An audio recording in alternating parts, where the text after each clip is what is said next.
प्रणाम सब गोटे के। हम मंजू मिश्रा आइ अहाँ सबके बीच मधुश्रावणी पाबनि के 7म दिन के कथा लऽ कऽ एलहुँ हँ।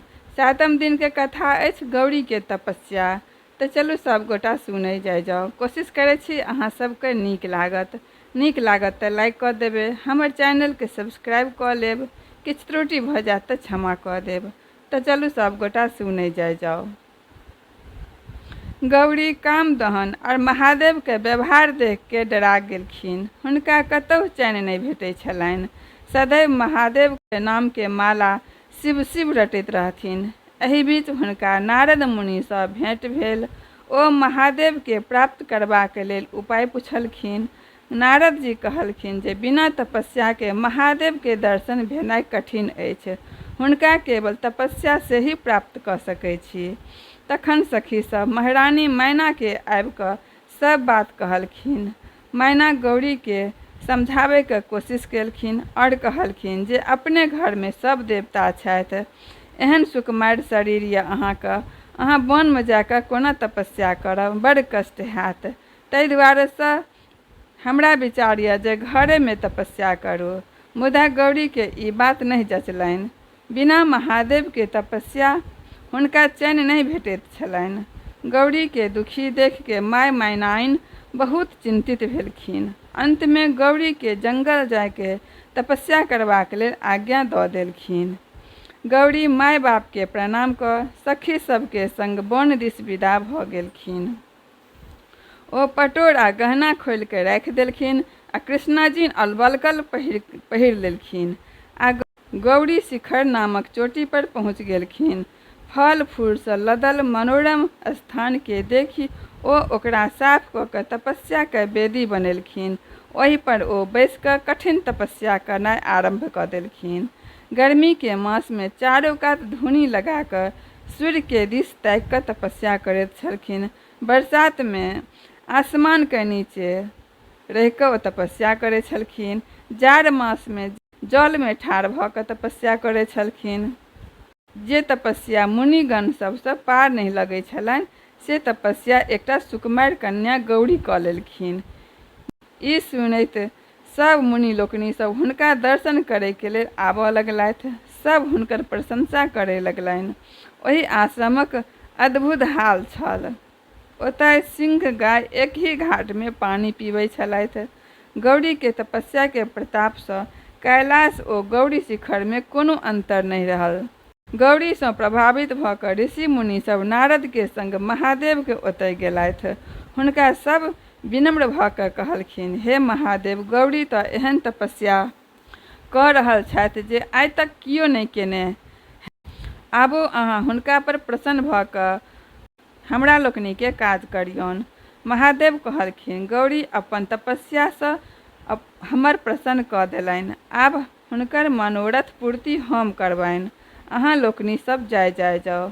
अहाँ सबके काज अनायासे भऽ जायत।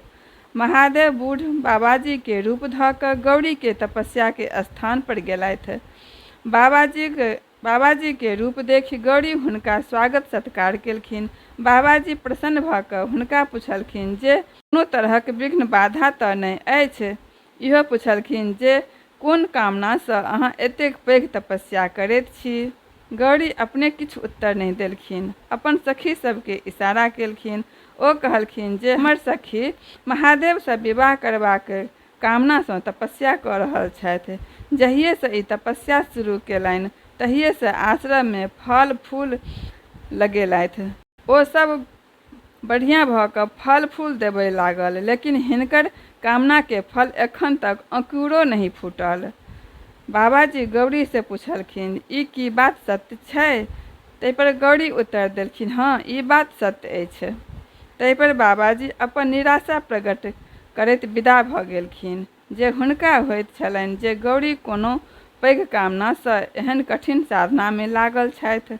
गौरी हुनका जाइत देखि रोकबा के प्रयास केलखिन और पुछलखिन जे हमरा सँ कोन अपराध भेल जे एना निराश भऽ कऽ तमसा कऽ जा रहल छी। बाबाजी कहलखिन, अहाँ हमर अपराध नहीं केलहुँ, अपन हानि कऽ रहल छी। हमरा पहिने अहाँ पर श्रद्धा भऽ गेल छल, मुदा आब अभिष्ट बुझि कऽ घृणा भऽ गेल। अहाँ असरफी बेच कऽ माटि कीनऽ चाहै छी, हाथीक सवारी छोड़ि बरद पर चढ़ऽ चाहै छी, सूर्य के प्रकाश छोड़ि भगजोगनी के इजोत में रहऽ चाहै छी, कोठा सोफा छोड़ि के मरघट के दिन बिताबऽ चाहै छी। कतय सर्वसम्पन्न ब्रह्मादि देवता आ कतय भिखमंगा महादेव।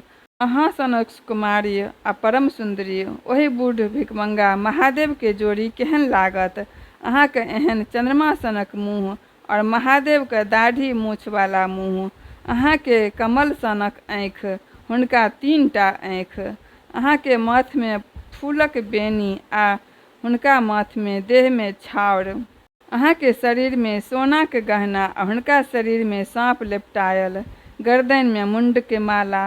अहाँ मंगलमयी आ ओ महा अमंगल। अहाँ महाराजक हिमालय के बेटी, ओ ककर संतान छथि से किनको पता नहीं छनि। धनिक जेहन छथि जे देह पर लत्ता मात्र छनि।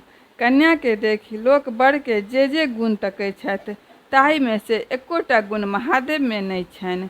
हुनका सँ विवाह कयला सँ अहाँके कोनो मनोरथ नहीं पूरत। अहाँ पर महादेव जँ कनियो अनुराग रहितनि तऽ ओ कामदेव के नहीं जरबतथिन। ओ अहाँ के योग्य बर कदापि नहीं छथि। महादेव निर्गुण ब्रह्म थिकाह। ओ अपन इच्छानुसार सगुण सेहो होइत छथि। ओहे ब्रह्मा के रूप धरि संसार के सृष्टि करैत छथि। सभक आदि पुरुष ओहे थिकाह। हुनकर बाप पुरुष के भऽ सकैत अछि। सब विद्या के आदि ओहे छथि। हुनका श्वास सँ वेद बहैत अछि, तखन ओ मूर्ख कोना भऽ सकैत छथि।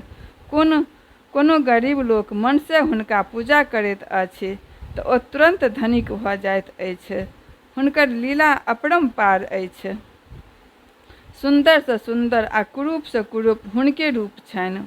ओ कहियो अमंगलकारी नहीं भऽ सकैत छथि। अहाँ अपने पापी छी, तेँ हुनकर रहस्य कोना बुझबनि। अहाँके सब सत्कार कयल। अहाँ सँ गप कय कऽ हमरा प्रायश्चित करऽ पड़त। गौरी कहलखिन।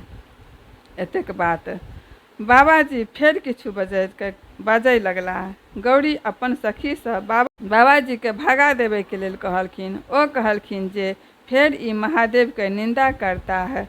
पैघक निंदा कयला सँ करयवाला के सिर्फ पाप नहीं होइत छै, वरन सुनयवाला के सेहो पाप लगैत छै। ई कहि गौरी ओतय सँ तमसा कऽ विदा भऽ गेलखिन। बाबाजी तुरंत महादेव के रूप में ठाढ़ भऽ गौरी के बाट रोकि देलखिन और कहलखिन, हे गौरी, हम अहाँ के तपस्या सँ प्रसन्न छी। जे वरदान मांगब से मांगू। आइ सँ हम अहाँ के कीनल दास छी। गौरी लाज ओ आनंद सँ काठ भऽ गेलखिन। महादेव कहलखिन, आब अहाँ के वियोग हमरा सँ सहल नहीं जाइत अछि। कैलाश चलू, ओतहि विवाह करब। गौरी लाजे महादेव के किछु नहीं कहि सकलखिन। ओ अपन सखी सब द्वारा कहबौलखिन, यदि अहाँ हिनका पर प्रसन्न छियनि तऽ अहाँ हिनकर एतबे अनुरोध मानि लियौन। एखन हिनका पिता के घर जयबाक अनुमति दियौन। अहाँ कोनो पैघ लोक के हिनकर पिताजी के ओतय पठा कऽ हिनका संग विवाहक प्रस्ताव करियौन। विवाह के जे प्रचलित नियम अछि तही अनुसारे विवाह हुअक चाही, जाहि सँ हिनका पिता के गृहस्थाश्रम सफल हेतनि और यश पसरतनि। गौरी के बात मानि महादेव अंतर्ध्यान भऽ गेलखिन। गौरी अपन पिता के घर एलखिन। हिमालय आ मैना गौरी के सखी के मुँहे सब बात सुनि प्रसन्न भेलखिन। ऋषि मुनि समाचार सुनितहि हिमालय के ओतय एलखिन। तऽ चलू 7म दिन के कथा समाप्त भेल। फेर मिलै छी 8म दिन के कथा में। ताबत तक जय मिथिला, जय मैथिली।